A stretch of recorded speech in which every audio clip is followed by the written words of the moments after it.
ओम नमः शिवाय। हर हर महादेव। आज हम शिव महापुराण के 18वें अध्याय की कथा सुनेंगे। विदेश्वर संहिता का अध्याय 18 विशेष रूप से महत्वपूर्ण है। इसमें बंधन और मोक्ष, शिवलिंग की महिमा, शिव पूजा, भस्म का महत्व और गुरु तत्व जैसे विषय आते हैं।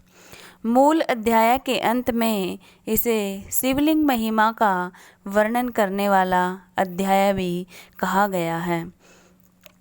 अध्याय 18 का विस्तृत सरल हिंदी सार। ऋषियों का प्रश्न है, बंधन और मोक्ष क्या है। ऋषिगण सूत जी से पूछते हैं कि जीव बंधन में कैसे पड़ता है और मोक्ष कैसे प्राप्त करता है। सूत जी बताते हैं कि जीव जब प्रकृति आदि के बंधनों से जुड़ा रहता है तब वह संसार के चक्कर में रहता है।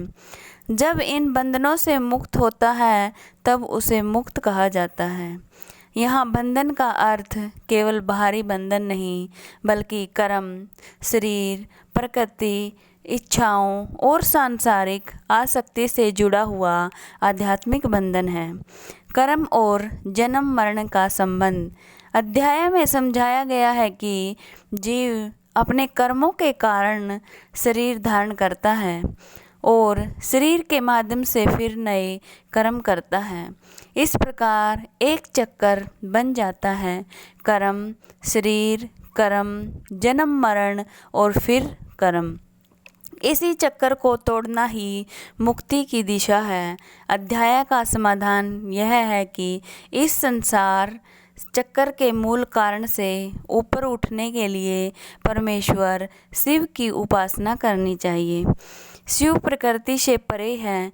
इस अध्याय की एक महत्वपूर्ण दार्शनिक शिक्षा है कि भगवान शिव प्रकृति से परे परम तत्व है।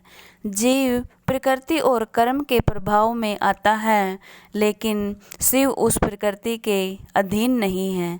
इसलिए शिव की शरण और उपासना को जीव के बंधन से मुक्त होने का साधन बताया गया है। सरल भाषा में जो संसार के बंधन में है वह शिव को अपना आश्रय बनाकर उस बंधन से ऊपर उठने का प्रयास करता है। शिवलिंग की पूजा क्यों करनी चाहिए। अध्याय आगे शिवलिंग पूजन की ओर आता है। इसमें बताया गया है कि शिवलिंग शिव की उपासना का अत्यंत महत्वपूर्ण स्वरूप है। शिवलिंग में शिव की भावना करके पूजा करनी चाहिए। साथ ही शिव की प्रतिमा और शिव भक्तों में भी शिव भाव देखने की शिक्षा दी गई है। पूजा शरीर, मन, वाणी और अपनी सामर्थ्य के अनुसार धन सामग्री से की जा सकती है। इसका सुंदर संदेश है कि पूजा केवल बाहरी क्रिया नहीं है, मन में शिव भाव होना पूजा का मूल है। शिव प्रसाद से कर्मशः मुक्ति। अध्याय में शिव की कृपा से साधक के भीतर होने वाले आध्यात्मिक परिवर्तन को कर्म से बताया गया है। जो भगवान शिव की कृपा होती है तो साधक धीरे धीरे अपने कर्म और शरीर से जुड़े बंधनों पर विजय प्राप्त करता है। फिर वह आत्मिक स्वतंत्रता की ओर बढ़ता है। यहाँ मुक्ति को कर्मिक रूप से समझाया गया है। शालोक्य शिव के लोक में निवास, सामीप्य शिव के निकट होना, आगे सायुज्य शिव के साथ परम एकत्व की अवस्था, अर्थात शिव भक्ति का लक्ष्य केवल सांसारिक सुख नहीं बल्कि परम आध्यात्मिक मुक्ति है। शिव की पूजा कैसे करनी चाहिए। सूत जी बताते हैं कि साधक को विभिन्न प्रकार की क्रियाओं से शिव की पूजा करनी चाहिए। इसमें केवल मंदिर में जाकर पूजा करना ही नहीं बल्कि शिव चिंतन, तप, मंत्र जाप, ज्ञान और ध्यान भी शामिल है। एक कर्म इस प्रकार समझा जा सकता है। शिव पूजा, शिव तप, शिव मंत्र का जप, शिव ज्ञान, शिव ध्यान, निरंतर शिव चिंतन।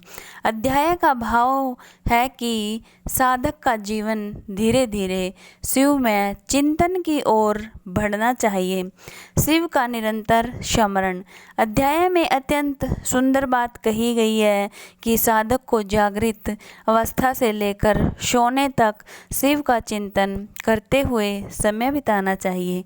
इसका अर्थ यह नहीं कि मनुष्य को अपने दैनिक कार्य छोड़ दे, बल्कि अपने सामान्य जीवन में भी भगवान का स्मरण, सदाचार और भक्ति बनाए रखना, इस शिक्षा का व्यावहारिक अर्थ समझा जा सकता है। शिवलिंग और शिव तत्व। अध्याय 18 में शिवलिंग के विभिन्न रूपों में उनके आध्यात्मिक अर्थ का भी विस्तार मिलता है। इसमें स्वयंभू लिंग, प्रतिष्ठित लिंग, चर लिंग आदि का वर्णन आता है। विशेष रूप से स्वयंभू लिंग के विषय में बताया गया है कि वह किस मनुष्य द्वारा बनाया हुआ न होकर स्वयं प्रकट माना जाता है। ऐसे लिंग की पूजा से ज्ञान की वृद्धि का फल बताया गया है। शिव भक्त की सेवा से शिव पूजा है। इस अध्याय की बहुत महत्वपूर्ण शिक्षा है कि शिव भक्तों का सम्मान और सेवा भी शिव की पूजा के समान मानी गई है। गुरु की पूजा को परमात्मा शिव की पूजा के समान बताया गया है। गुरु से प्राप्त शेष प्रसाद को भी पवित्र माना गया है और गुरु की अनुमति के महत्व पर जोर दिया गया है। इसे एक बड़ा संदेश निकलता है। शिव की भक्ति केवल शिवलिंग के सामने पूजा करने तक सीमित नहीं, गुरु, साधु और शिव भक्तों के प्रति सम्मान भी भक्ति का अंग है। गुरु का महत्व। अध्याय में गुरु को अज्ञान दूर करने वाला बताया गया है। सही गुरु का चुनाव सावधानी से करने और उनसे ज्ञान प्राप्त करने की बात कही गई है। गुरु का उद्देश्य केवल धार्मिक कर्मकांड सिखाना नहीं, बल्कि साधक के अज्ञान को दूर करके उसे सही ज्ञान की ओर ले जाना है।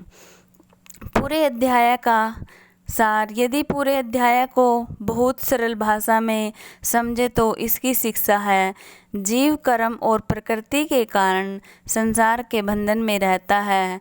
इस बंधन से मुक्ति के लिए भगवान शिव की शरण लेनी चाहिए। शिवलिंग में शिव भाव रखकर पूजा करनी चाहिए। मंत्र जप, तप, ज्ञान, ध्यान और निरंतर शिव स्मरण करना चाहिए। गुरु और शिव भक्तों का सम्मान करना चाहिए। शिव की कृपा से साधक धीरे धीरे सांसारिक बंधनों से ऊपर उठकर मुक्ति की ओर बढ़ता है।